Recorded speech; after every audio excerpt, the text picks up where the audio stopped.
ಹೇಮಾವತಿ ಹೆಗಡೆಯವರ ಸತ್ಸಂಕಲ್ಪದಂತೆ ಸಮಾಜದ ವಿವಿಧ ಕ್ಷೇತ್ರಗಳಲ್ಲಿ ತಮ್ಮದೇ ಆಗಿರತಕ್ಕಂಥ ಕೊಡುಗೆಯನ್ನು ಕೊಡತಕ್ಕಂಥ ಕ್ಷೇತ್ರ ಧರ್ಮಸ್ಥಳದ ಗ್ರಾಮೀಣ ಅಭಿವೃದ್ಧಿ ಯೋಜನಾ ಬೇಸಿಕ್ ಟ್ರಸ್ಟ್ ಅಡಿಯಲ್ಲಿ ಕಲಬುರಗಿ ಜಿಲ್ಲೆ ಮತ್ತು ಕಮಲಾಪುರ ತಾಲೂಕಿನ ಸರ್ಕಾರಿ ಅರೆ ಸರ್ಕಾರಿ ಶಾಲೆಗಳಿಗೆ ಜ್ಞಾನದೀಪ ಶಿಕ್ಷಕರ ನೇಮಕಾತಿ ಆದೇಶ ಪತ್ರಗಳ ವಿತರಣಾ ಕಾರ್ಯಕ್ರಮದ ಇಂದಿನ ಈ ವೇದಿಕೆಯ ಮೇಲೆ ಆಸೀನರಾಗಿ ಆತಿಥ್ಯವನ್ನು ಸ್ವೀಕಾರ ಮಾಡತಕ್ಕಂಥ ರಾಜ್ಯವನ್ನು ಆಳತಕ್ಕಂಥ ಸರ್ಕಾರ ಯಾವ ಕೆಲಸ ಮಾಡಬೇಕು ಆ ಕೆಲಸಗಳನ್ನ ನಮ್ಮ ಟ್ರಸ್ಟಿನ ಮೂಲಕ ಸಮಾಜದ ಹಿತದೃಷ್ಟಿಯನ್ನು ಇಟ್ಟುಕೊಂಡು ಸಮಾಜದ ಸ್ವಾಸ್ಥ್ಯವನ್ನ ಕಾಪಾಡುವಲ್ಲಿ ನಾವು ಏನೆಲ್ಲ ಕೊಡುಗೆಗಳನ್ನ ಕೊಡಬೇಕು ಅಂತಕ್ಕಂಥ ಒಬ್ಬ ಮಾದರಿಯ ಪೂಜ್ಯರು ಯಾರಾದ್ರೂ ಇದ್ರೆ ಅದು ವೀರೇಂದ್ರ ಹೆಗಡೆ ಅವರು.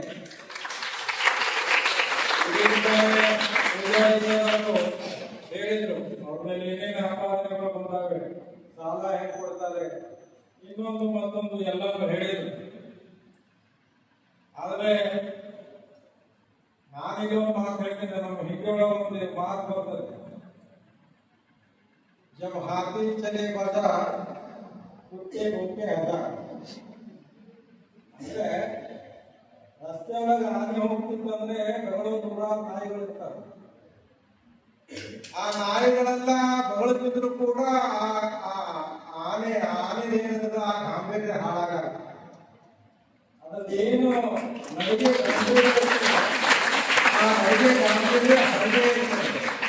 ಹಿಂಗೆ ಆನೆ ನಡ್ಕೊಂಡು ಹೋಗ್ಬೇಕಾಗಿತ್ತಂದ್ರ ಇವೆಲ್ಲ ನಾಯಿಗಳು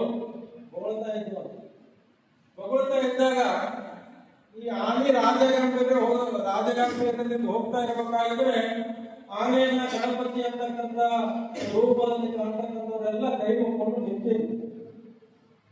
ನಿಂತಿರ್ಬೇಕಾದ್ರೆ ಇದು ಅವರೆಲ್ಲ ಕೈ ಮುಕ್ಕೊಂಡು ನಿಂತಿರ್ಬೇಕಾದ್ರೆ ಆ ಆನೆಯಿಂದ ನೂರಾರು ನಾಯಿಗಳು ಹೊಗಳ್ತಾ ಹೋಗ್ತಿದ್ವು. ಅದ್ರೊಳಗೆ ಒಬ್ಬ ನಿಂದಿರಿಸಿ ಕೇಳಿದ ನಾಯಿಗಳು, ಏನಪ್ಪ ಯಾಕೆ ಆ ನಾಯಿ ನೀವು ಆ ಆನೆಯನ್ನು ಹೊಗಳ್ತಾ ಅದು ಹಿಂದೆ ತಿರುಗಿ ನೋಡೋದು, ನೀವು ಎಷ್ಟು ಹೊಗಳ್ತಾ ಇದ್ರಿ, ಹಿಂದಿನ ತಿರುಗಿ ನೋಡೋದು, ನೀವು ಯಾಕೆ ಅದ ಆನೆ ಹಿಂದಿರ್ಬೇಕಂತ ಹೇಳಿದಾಗ ನಮ್ಗೆ ಆನೆಯಿಂದ ನಮ್ಗೇನೋ ತೊಂದರೆ ಇದ್ರಿ, ಆನೆ ಹೊಂಟೋದಾಗ ಕೈ ಮುಕ್ಕೊಂಡು ಏನಿದ್ರು ಬಹಳ ಜನ ನಿಂತಾರಲ್ಲ ಅವ್ರಿಗೆ ತೊಂದರೆ ಅಂತ ಹೇಳಿದ. ಹಂಗೆ ಸಮಾಜದಲ್ಲಿ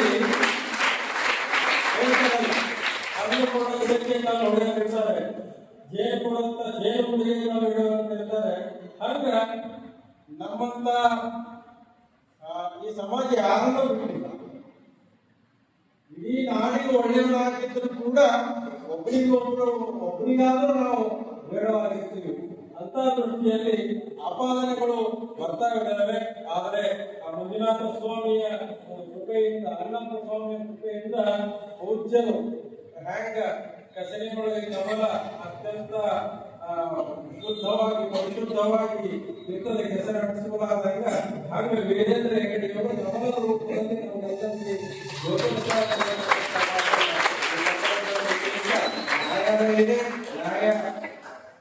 ಯಾರು ತಪ್ಪು ಮಾಡಿದ್ದಾರೆ ಬೇರೆ, ಆದ್ರೆ ನಮ್ಮ ಆತ್ಮಸ್ಥೈರ್ಯವನ್ನ ಕೊಡಿಸತಕ್ಕಂಥ ಕೆಲವು ದುಷ್ಟಶಕ್ತಿಗಳನ್ನು ಬಿದ್ದು ಸತ್ಯ ಆಗ್ತಕ್ಕಂಥ ಮಾತನ್ನ ಈ ಸಂದರ್ಭದಲ್ಲಿ ತಿಳಿಸಿ, ಸಮೃದ್ಧ ಅಂದ್ರೆ ನೀವು ಮಳೆ ಕೊಡ್ತೀಯಿಲ್ಲ, ಬೆಳೆ ಕೊಡ್ತೀಯಿಲ್ಲ, ಜೊತೆಗೆ ನಿಮಗೆ ಎಲ್ಲ ರಾಜಾಶ್ರಯಗಳು ಸಿಗ್ತಾವ್ರಿ ಪ್ಲೇಸ್ ಬಗ್ಗೆ ಬೇರೆ ಬೇರೆಯಾಗಿ ಇಂಥ ಒಂದು ಸಂಸ್ಕಾರಯುತವಾದಂತಹ ಒಂದು ವಾತಾವರಣದಲ್ಲಿ ನೀವೆಲ್ಲ ಶಿಕ್ಷಣ ಪಡೆಯುವುದ್ರ ಜೊತೆಗೆ ವಾರ್ಷಿಕ ಪರೀಕ್ಷೆಗಳಲ್ಲಿ ಕೂಡ ಸಾಕಷ್ಟು ಬದಲಾವಣೆಗಳಾಗ್ಯಾವ.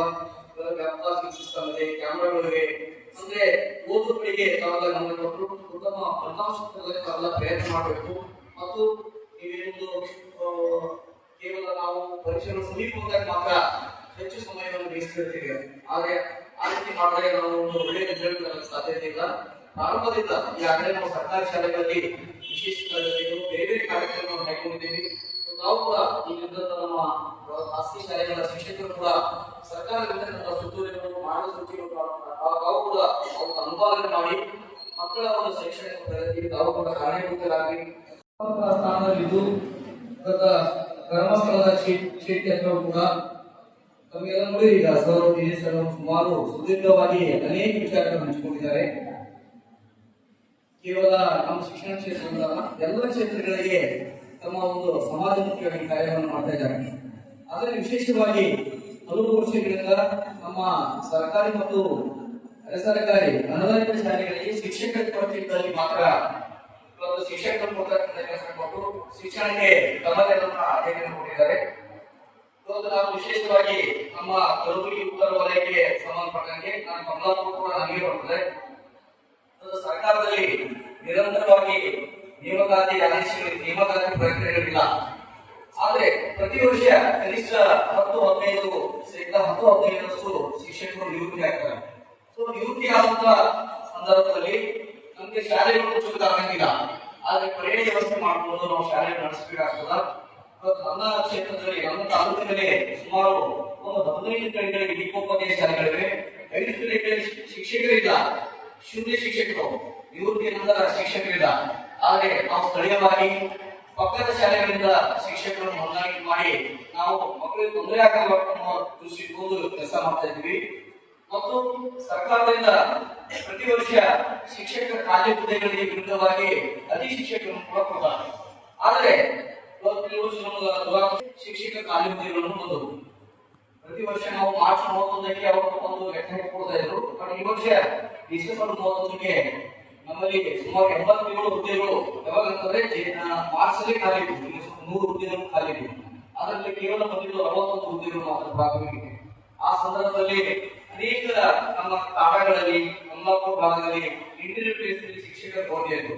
ಸೊ ಕೊರತೆ ಇದ್ದಾಗ ನಾನು ವೈಯಕ್ತಿಕವಾಗಿ ಮತ್ತು ನಮ್ಮ ಇಲಾಖೆ ಮುಖಾಂತರ ಸ್ಥಳೀಯವಾಗಿ ನಮ್ಮ ಕರಿಗೌಡರಾಗಿರ್ಬೋದು, ನಾಗೇಶ್ ಅವರಿಗೆ ನಾನು ಸಂಪರ್ಕ ಮಾಡಿ ನಮ್ಮೊಂದಿಷ್ಟು ಶಿಕ್ಷಕರು ನಮ್ಮದೇ ಆದ ಕೆಲವು ಪ್ರಕ್ರಿಯೆಗಳನ್ನ ನಾವು ನೇರವಾಗಿ ಶಾಲೆಗಳಿಗೆ ಮತ್ತು ಮುಖ್ಯ ಶಿಕ್ಷಕರಿಗೆ ಸಂಪರ್ಕ ಮಾಡಿ ಎಲ್ಲಿ ಶಿಕ್ಷಕರ ಕೊರತೆ ನಾವು ಕೊಡ್ತೀವಿ ಅಂತಂದಾಗ ಸೊ ಯಾವುದೋ ರೂಪದಲ್ಲಿ ನಮ್ಮ ಶಿಕ್ಷಕರು ಸಿಕ್ಕರೆ ಸಾಕು ಅನ್ನೋ ಒಂದು ಪರಿಸ್ಥಿತಿಯಲ್ಲಿ ನಾವು ಸರ್ಕಾರದಿಂದ ಬಂದಂತಹ 60 ಹುದ್ದೆಗಳು ಮತ್ತು ಇವತ್ತು 52-53 ಹುದ್ದೆಗಳು ಬಹುತೇಕ ಇವತ್ತು ನಮ್ಮ ಕಲಬುರಗಿ ನಾಲ್ಕು ಕಮಲಾಪುರ ಭಾಗಕ್ಕೆ ಸುಮಾರು ಹುದ್ದೆಗಳು ಬಂದಿದ್ದೀರಿ. ನಾವೆಲ್ಲ ಶಿಕ್ಷಕರು ಬಂದಿದ್ದೀರಿ ಮತ್ತು ಇವತ್ತು ಪೂಜ್ಯರಿಂದ ಆದೇಶ ಕೃತಿಗಳನ್ನು ಕೂಡ ಪಡೆದಿದ್ದೀರಿ.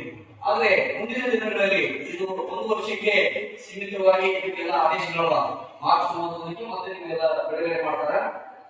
ಒಂದು ತಾತ್ಕಾಲಿಕ ಹುದ್ದೆಗಳಿರೋದ್ರಿಂದ ನೀವು ಎಷ್ಟು ದಿನಗಳ ಕಾಲ ಶಾಲೆಗಳಲ್ಲಿರ್ತೀರಿ, ಆ ಮಕ್ಕಳೊಂದಿಗೆ ಒಂದು ಹೊಂದಾಣಿಕೆ ಮಾಡಿಕೊಂಡು ನೀವು ಒಂದು ಪಾಠಗಳಿಗೆ ತೊಡಗಬೇಕಾಗ್ತದ.